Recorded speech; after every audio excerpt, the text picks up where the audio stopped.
Yo, what is up everybody? It's Jay the Great here and welcome back to another Naruto reaction video here today. And today we have a very intriguing topic by the Great Six, and as you can tell the title, this is Sasuke's Imminent Death. So folks, apparently there have been spoilers leaked for the upcoming chapter of the Boruto manga, so warning, spoilers are ahead. But apparently there are going to be many events that transpire that are shocking, extremely telling, and extremely revealing, right? As we all know, or for most of us that have read the previous chapter, chapter 77 specifically, Kawaki sealed Naruto and Hinata away. Right? He sealed them away and he came to this enlightenment and this realization that I need to kill the Otsutsuki, I need to take out the cyborgs, I need to end the danger that they present, right? So I have to be the one to do that, right? So the reason he sealed Naruto and Hinata away is because they're the only ones that he truly cares about. The only ones that he truly has any sort of emotional connection to. Hence is the reason why he sent them away, to avoid any harm towards them while he acts out upon his plan. Right, so apparently in this new chapter, Boruto receives his scar that we see in the time skip at the very beginning of Boruto, right, where we see him older with a scar along his eye. Right, so we see how that's going to come to be, most likely from Kawaki. We also see that Sarada is threatened by Kawaki. We see Sasuke's involvement as well. We see Shikamaru using his shadow paralysis jutsu. Apparently Mitsuki is involved as well to help with Kawaki's troubles and to incapacitate him and hold him down. And overall, Kawaki is a big threat that has to be dealt with, right? With Boruto leading the charge, so to speak, with his own karma. The title of this video, right, Sasuke's Imminent Death, is the title because apparently there's some implication that Sasuke's death is soon to come. Right, that's soon to be a reality, and there are many meanings to what this could possibly mean. Right, obviously from what we do know, Kawaki doesn't think of Sasuke in the same light that he thinks of Naruto. He doesn't have that emotional connection to him. So from my perspective, this could mean his actual death, his physical death, where he loses his life entirely. Obviously we won't know until that time comes to be, but either way it's extremely interesting and worrisome to think about, right? Sasuke is one of the most revered characters in the entire Naruto verse, and for him to vanquish would be a huge loss to all fans around the world, and of course to people like Boruto, Sarada, etc. So I'm actually very intrigued to see what Six has to say about this one and the spoiler and what exactly he'll bring up. But before we begin, any less greatly appreciate it. Hit that like button, turn on bell notifications to stay updated with yours truly. And if you're new and you enjoy, man, and you mess with the kid, make sure to hit that sub button, because once you do, become part of the family forever. Let's not waste any more time, screen. Let's see what Six says about this one. So we just got leaks for Boruto chapter 78, and this is what I think is the beginning of Sasuke just outright dying, like just being so honest, so serious, not trying to troll or anything like that. I think legitimately within the next 3 or 4 months, whenever we get these next few Boruto chapters, Sasuke is legitimately going to die, and I think Boruto or Momoshiki in Boruto's body is going to be the one to do it. And if not him, Kawaki is going to be the one to do it. There's a few things that maybe can point to this, just beginning in chapter 1, whenever Boruto is like, I didn't think you would go this far. Maybe he's talking about killing Sasuke, but then again, that's sort of weak evidence considering that the village is literally destroyed. So he's probably talking about the fact that Kawaki destroyed the village. We do know there that are several Kawaki possibilities, does yes. not like shinobi. This is his new philosophy type thing that he's on nowadays. He told Naruto that he thinks shinobi just die to Otsutsuki's. Just plain and simple, he thinks that shinobi are just those who live and then just have a quick death to the Otsutsuki. He tried killing Sarada this chapter for that specific reason. Sarada didn't want to leave Boruto to fight Kawaki alone because she said as a Hokage, as a future Hokage, she just can't let that happen. And Shikamaru, Mitsuki, and Sasuke all pull up to try to stop Kawaki. And Kawaki gets help from Momoshiki of all people. It's extremely weird. We don't exactly know Momo's goals at all, why he would help Kawaki out. For the life of me, I can't think of it in my head what on earth would possess Momoshiki to help out Kawaki, but he did nonetheless. So maybe that's something I can theorize about later on in the video. But I think I want to say this before we continue.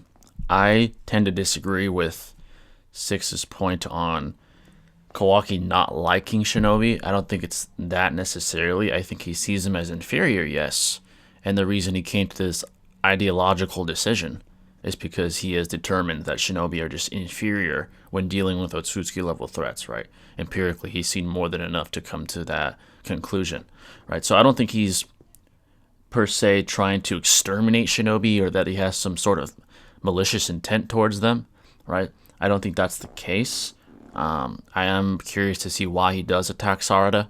I don't know if it's as simple as, oh, I don't like Shinobi, so I'm going to kill Sarada. I don't know if it's that simple per se. Again, we don't know until the chapter releases, and we could read it for ourselves. But I'd be surprised if it's that simple. If it's just as simple as, yeah, I don't like Shinobi, so I'm going to kill Sarada. I don't know if it's that simple per se. Again, there's no way to decide whether it is or isn't. But from my perspective, I don't think it is. I think, again, he deems them as inferior, which is why he has come to the decision that he must, with his new karma, his synthetic karma that Amato engineered for him, he must take out the Otsutsuki himself. He possesses Otsutsuki type abilities and most likely Otsutsuki level abilities, power level wise. So he has come to the conclusion that he has to take the mantle and take this responsibility, right? Which is another reason why, like I said, he sealed Naruto and Hinata away to avoid harm upon them, right? So I just wanted to say that again. We don't know who's correct here because the chapter hasn't dropped yet. But let's continue on. the narrative importance of Sasuke getting killed by Boruto is enough to talk about. And I think it's an extremely important topic because I don't think a lot of people have talked about it at all, like the possibility that it could happen, especially following the Rinnegan chapters. Whenever Sasuke lost his Rinnegan and Momoshiki stabbed it out, Momoshiki did make it pretty clear at that point in time that Sasuke was a legitimate threat to his health. Even Correct. though Sasuke was weakened, Momoshiki was weakened too, because he could only come out whenever Boruto was very low on chakra. So he wasn't able to bring out a lot of power when he's in Boruto's body. Now we've seen the past 2 times that Momoshiki's taken over Boruto is when Boruto is at much more chakra, like when he was versus Code, and now here versus I guess Kawaki, Shikamaru, and everyone else. So Sasuke is going to be fighting a much stronger Boroshiki this time, and I legitimately don't think he can come out on top. Momoshiki's made it abundantly clear that he wants to kill Naruto and Sasuke. He does not like them. He does not find them appealing in any way. Of course.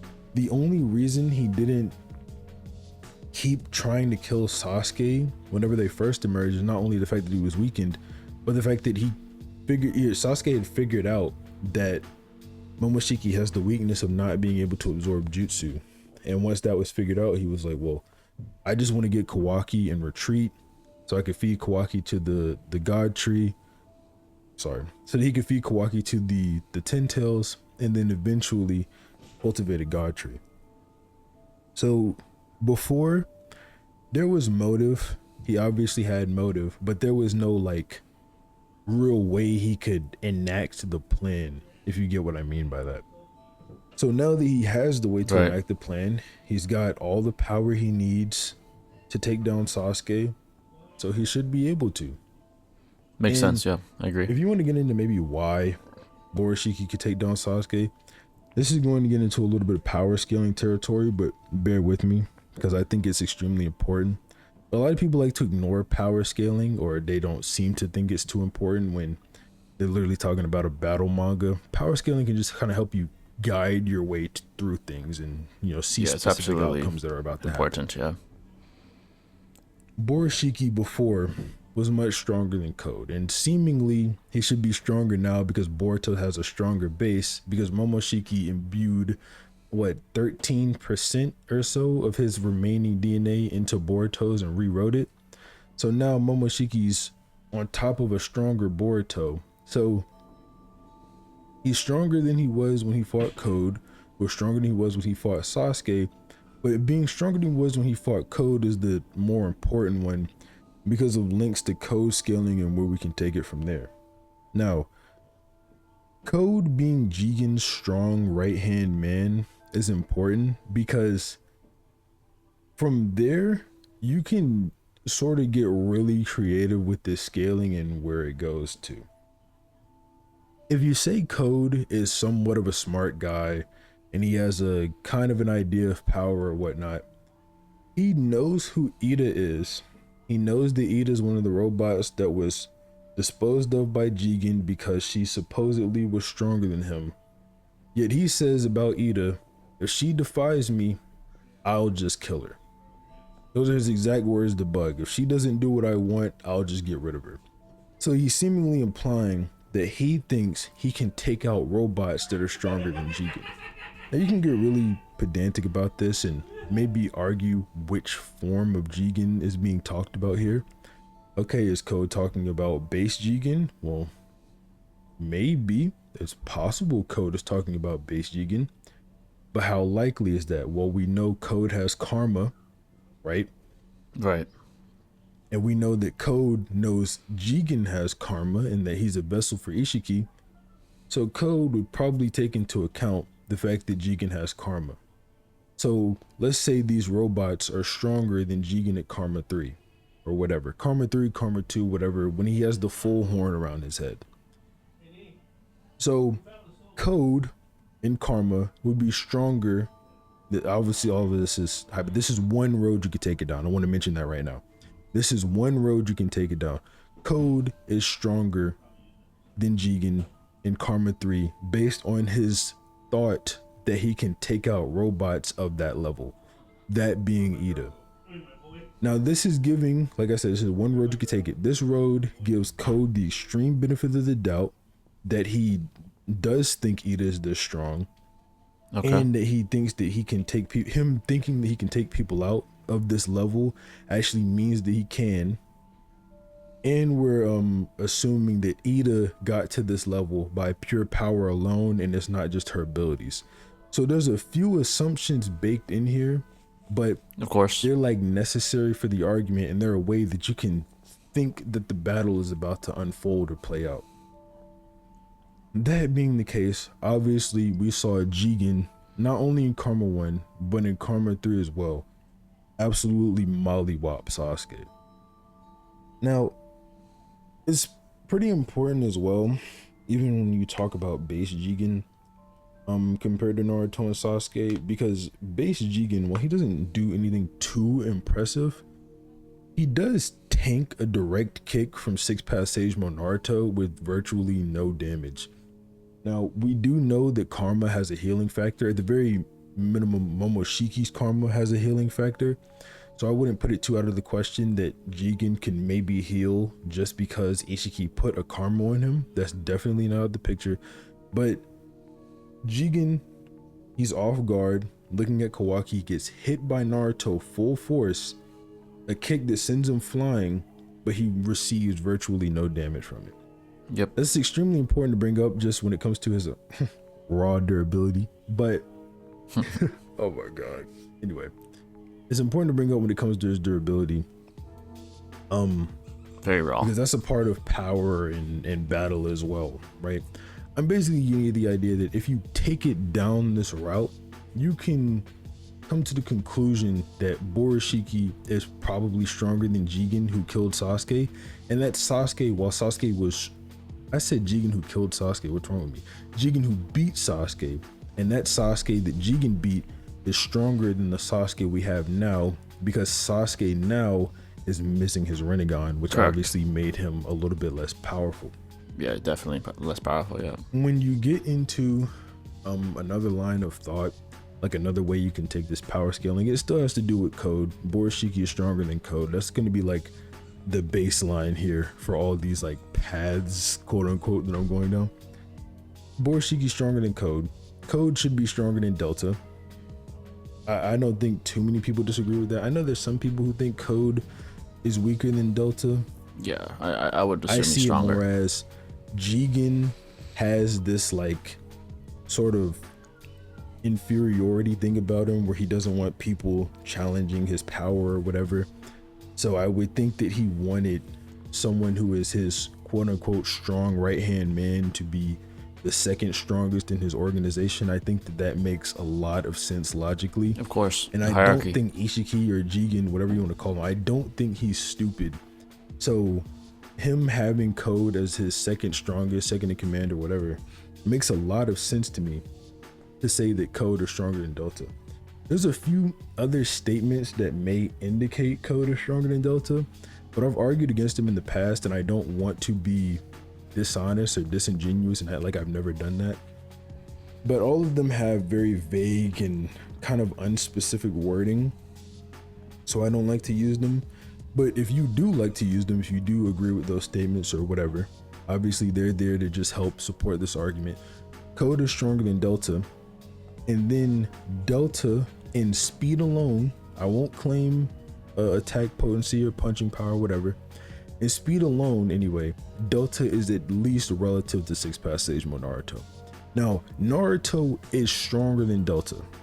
Of course. That much is very clear. We see Naruto beat Delta up, and we see him, whenever he starts thinking a little bit harder, use a Rasengan to overpower her absorption and then blow her up too. So Naruto is clearly stronger than Delta. We don't ever want to get that twisted. The claim here, and the claim has always been, that in terms of taijutsu, Delta can punch and kick at around the same speed as Naruto, give or take. I agree. If you want to throw power in there too, fine, but all that's really important right now is the fact that she can punch and kick around that fast. Now, Code being stronger than Delta would obviously mean he should be able to do things around the same level as what she does, right? So you can say Code should be able to swap hands with Six Path Sage Mode Naruto as well, who scales to Sasuke when he is stronger than what he is now going into this Boroshiki fight. Sorry to get bogged down on tons of Kara scaling or whatever. I know I'm talking about Sasuke's death, but those are just two different routes you can take to say that they're fair. You know, maybe Boroshiki is going to come out on top of this and the fight's not going to be super close. Now, I do acknowledge the fact that Sasuke, it's been a while since we've seen him. I don't think Sasuke would be outdoing nothing. Sasuke training would actually probably be extremely in character. Oh yeah, especially considering the fact that he just lost his Rinnegan, and they're all well aware of what they're guarantee he's adjusting to that. Naruto he's been adjusting to that, gone, right? Not having a Rinnegan anymore. Hinata's sealed and gone. Kawaki's a threat to the village, and that's been made abundantly clear by everyone. Everyone, like Shikamaru, he sees Kawaki as a threat. Shikamaru does not like the fact that Kawaki is stronger than everyone in the village and that he cannot be restrained. Like I said, if anyone's to take Sasuke down, I think it'll be Boroshiki, but I also think it's possible that it could be Kawaki as well. And that could maybe propel Boruto to hate Kawaki a little bit more. I think regardless of who takes down Sasuke, we're still gonna get the end result of a Sarada Mangekyo coming eventually. Now, we're not getting it in this chapter. We might get a ton of things next chapter. Next chapter might absolutely blow everyone's mind, because there's a possibility in the chapter Momo is talking to Boruto about the Jogan. So that's a possibility. And then as well, we might see Sasuke get offed, or maybe in the next 2 chapters, maybe in the next 3. Soon we should be getting Sarada awakening her Mangekyo Sharingan, and that's going to be one of the highlights of Boruto, in my opinion. Getting to see Sarada finally do something super powerful is going to be extremely clean, especially since at this point Sarada is left completely in the dust by Kawaki and Boruto. Oh yeah, she's extremely inferior. Sarada comes in, Kawaki literally casually walks up to her and is going to swat her away like a fly before Boruto jumps in. And that's how Boruto gets his eye scar. I haven't mentioned that so far, but yeah, that's how Boruto gets his eye scar. Kawaki cut his eye or whatever. Yep.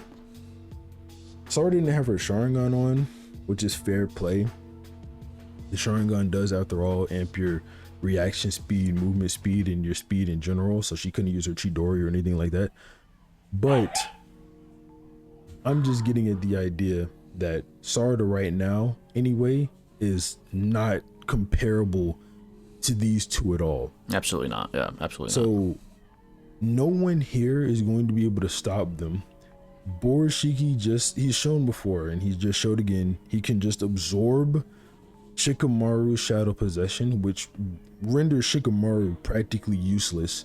Yep. Mitsuki has Sage mode and he's probably the heaviest hitter right now aside from Sasuke. Mitsuki's probably the heaviest hitter, and I don't think Sage mode Mitsuki is doing anything to Boroshiki. I'm just being 100% honest. Yeah, most likely not. No. Kawashiki maybe could do something to Boroshiki, but I don't think at this point he's going to help any of the Leaf Ninja, especially after they just attacked him and tried to imprison him again, which we know for a fact Kawaki hates. Yes. So that's pretty much all I have to say about this. I think Sasuke is going to die in the next few coming chapters. It's very likely. And I don't really think there's Unfortunately, anything that can be done to prevent it. Like I titled the video, Sasuke's imminent death or whatever. So we'll see in the coming months if Sasuke actually does die. Maybe I'm completely wrong about this. Maybe he gets saved. Maybe he gets another Rinnegan. He can scale the Boroshiki, blah, blah, blah, blah.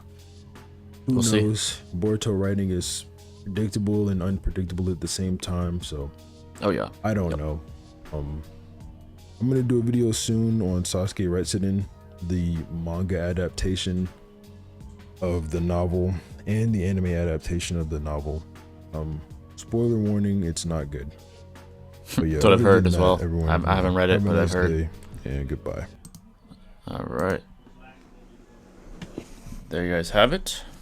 So I definitely want to speak on this, and I do think that it's possible that we see the death of Sasuke. And here's why, from a rational standpoint. I tend to see that the writers try to give Naruto and Sasuke equal treatment, per se. Right? We've seen it multiple times. We saw it against Momoshiki.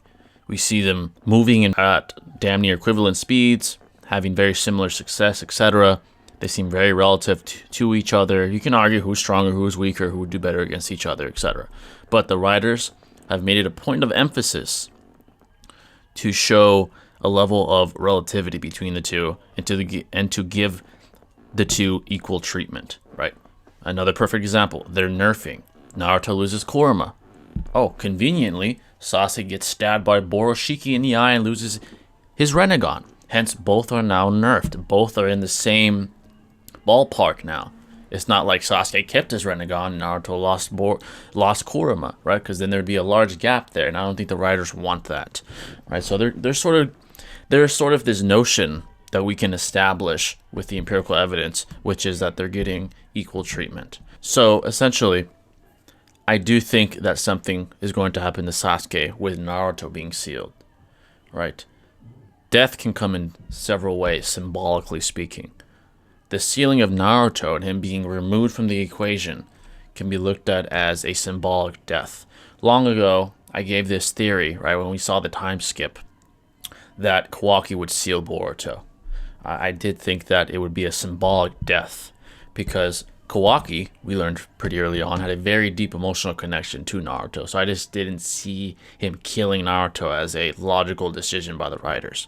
And now, in hindsight, that came to be. He seals Naruto away instead of deciding to outright kill him because of the emotional connection, right? So how do you give Sasuke equal treatment considering the fact that Kawaki doesn't have an emotional connection to Sasuke? Well, the answer is a literal death, killing him outright, vanquishing him from existence, right? So this isn't a symbolic death, this is a literal death, right? So I do see Sasuke dying soon. I do think that Boroshiki killing him is likely as well. I do think that is a likely outcome. Boroshiki clearly hates the guy, right? Momoshiki specifically got his ass whooped by Naruto and Sasuke. He has a deep hatred for both, right? So him passing up Sasuke in power would be the perfect opportunity to take Sasuke out, right? Kawaki is a possible culprit as well, right? Kawaki has no loyalty towards the Leaf. The only loyalty he had was for Naruto and Hinata and arguably Boruto. That's the only loyalty ties that he has. He doesn't care about anybody else. He doesn't even care about himself. He literally says after he seals Naruto, hey, after this is done, you can kill me if you want. I don't really care. I'm just here to protect you and Hinata. After I do what I have to do, feel free to take me out. I don't care. I just got to do what has to be done. And that statement illuminates and allows us to indicate the fact that Kawaki has no loyalty ties to anybody besides, like I said, Naruto, Hinata, and arguably Boruto. Right? So it is very possible that he kills Sasuke himself. Right? And that would be an interesting narrative choice by the writers, because that would simply establish a deeper rivalry and hatred from Boruto to Kawaki. So currently I do see Sasuke's death as a very, very possible outcome in the foreseeable future. So there you have it, folks. That's my thoughts on this video. I was definitely interested in Six's thoughts and his theories. I thought the scaling, as far as code is concerned, was valid. I do think that code scales above Delta. Right? I do think he does scale above her. And I do think he's going to be a challenge for some of the most powerful people in Boruto. From my perspective, in my opinion, I do see him being a threat to Kawaki and Boroshiki possibly. You could argue that he's inferior, but I do think he's evolved and he's probably going to get stronger as well as time goes on. I don't think that's a far-fetched premise to establish rationally. So I do think he will be a threat as well that Boroshiki or Kawaki will have to deal with in the foreseeable futures. But either way, the scaling is valid. We just don't know. It's theoretical. All our routes of scaling can be considered falsifiable until we see the outcome between all of these people and their interactions in battle, right? But either way, I do think his scaling was valid. But that's going to wrap it up, folks. Let me know your thoughts on all this below. What do you think is going to happen? Do you think Sasuke won't die? Do you think Naruto will return somehow? You let me know your thoughts in the comment section below. I'm always interested to see your guys' thoughts, but it's going to wrap it up, and I'll catch you in the next one. This is Jay the Great signing out. Peace.